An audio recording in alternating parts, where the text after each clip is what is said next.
اعوذ باللہ من الشیطان الرجیم بسم اللہ الرحمن الرحیم السلام علیکم۔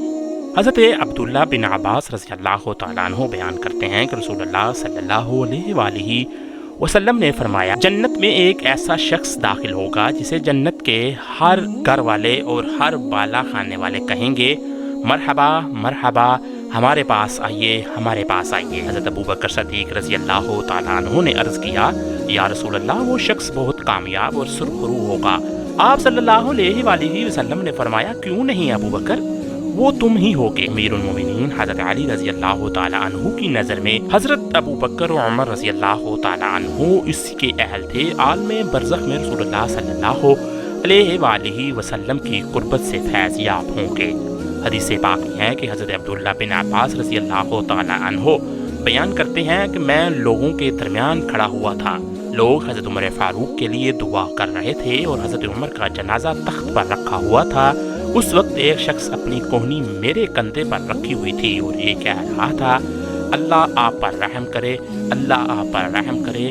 میں یہ امید رکھتا ہوں کہ اللہ تعالیٰ آپ کا مقام آپ کے دو صاحبوں رسول اللہ صلی اللہ علیہ وآلہ وسلم اور حضرت ابوبکر صدیق رضی اللہ تعالیٰ عنہ کے ساتھ کر دے گا، کیونکہ میں نے کئی بار رسول اللہ صلی اللہ علیہ وآلہ وسلم کو یہ فرماتے ہوئے سنا ہے، میں اور ابو بکر اور عمر تھے، میں نے اور ابو بکر اور عمر نے یہ کام کیا، میں ابو بکر اور عمر کے، بے شک میں یہ امید رکھتا ہوں اللہ پاک آپ کو آپ کے دو صاحبوں کے ساتھ رکھے گا۔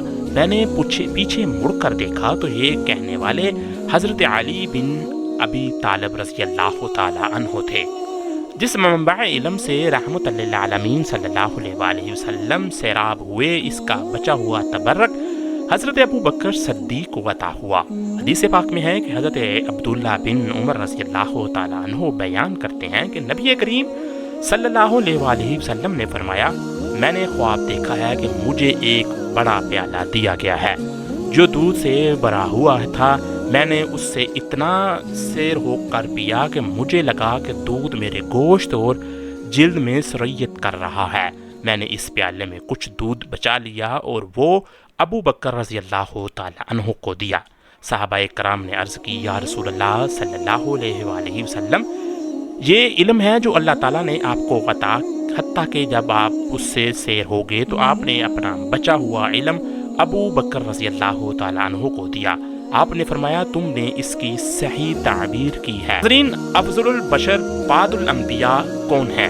ملاحظہ کیجیے، رسول اللہ صلی اللہ علیہ وآلہ وسلم نے حضرت حسان بن ثابت رضی اللہ تعالیٰ عنہ سے فرمایا، تم نے ابو بکر کی شان میں کچھ اشعار کہے ہیں؟ انہوں نے عرض کی، جی ہاں۔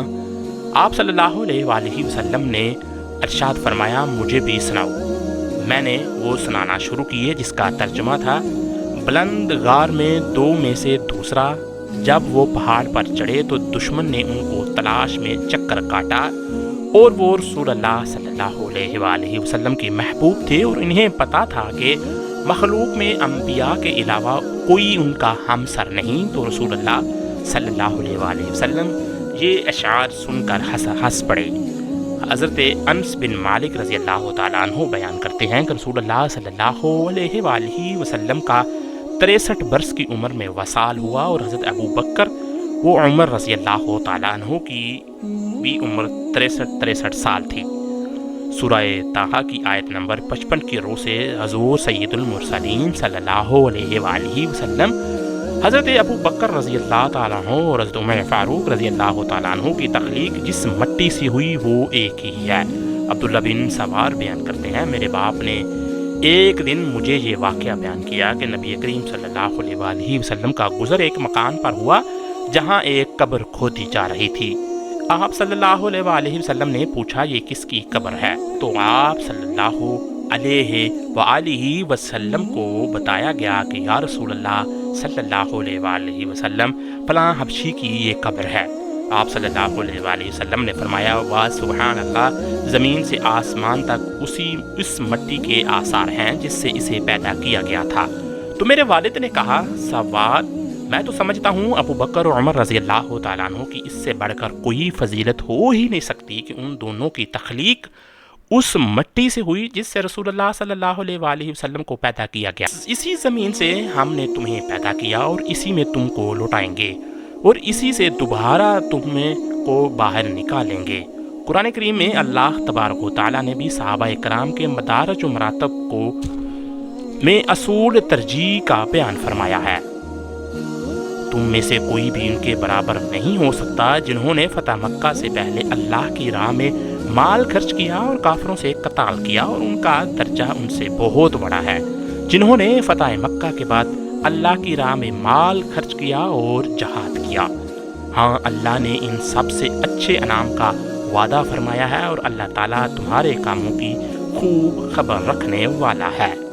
حضرت ابوبکر صدیق رضی اللہ تعالیٰ عنہ کی تصدیق قرآن کریم میں سورہ آل عمران کی آیت نمبر 181 سے ہوئی. امام ابن حریر تبری روایت کرتے ہیں کہ حضرت عبداللہ بن عباس بیان کرتے ہیں کہ حضرت ابوبکر صدیق بیت المدارس کے آپ رضی اللہ تعالیٰ عنہ نے دیکھا کہ وہاں بہت سے یہودی فخاص کے گرد جمع تھے. یہ شخص یہودیوں کا بہت بڑا عالم تھا.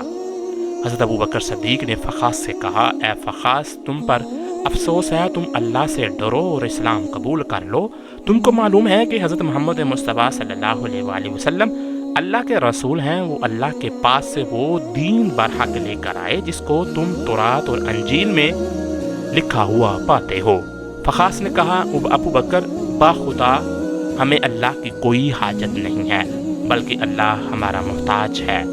ہمیں اس سے فریاد کی ضرورت نہیں ہے بلکہ وہ ہم سے فریاد کرتا ہے اور ہم اس سے مستغنی بے پرواہ ہیں. اگر اللہ ہم سے بے پرواہ ہوتا تو ہم سے قرض طلب نہ کرتا جیسا کہ تمہارے پیغمبر کہتے ہیں. وہ قربا یعنی سود سے منع کرتا ہے اور خود ہم کو سود اللہ کی راہ میں خرچ کرنے پر زیادہ اجر دیتا ہے. اگر اللہ غنی ہوتا تو ہم کو سود نہ دیتا. حضرت ابوبکر صدیق رضی اللہ تعالیٰ عنہ یہ سن کر غضبناک ہوئے اور فخاص کے منہ پر زور سے ایک تھپڑ مارا اور فرمایا، باخدا اگر ہمارے اور تمہارے درمیان معاہدہ نہ ہوتا تو میں تمہاری گردن مار دیتا. فخاص رسول اللہ صلی اللہ علیہ وآلہ وسلم کے پاس گیا اور حضرت ابوبکر رضی اللہ تعالیٰ عنہ کی شکایت کی. نبی کریم صلی اللہ علیہ وآلہ وسلم نے حضرت ابوبکر سے پوچھا، تم نے اس کو تھپڑ کیوں مارا تھا؟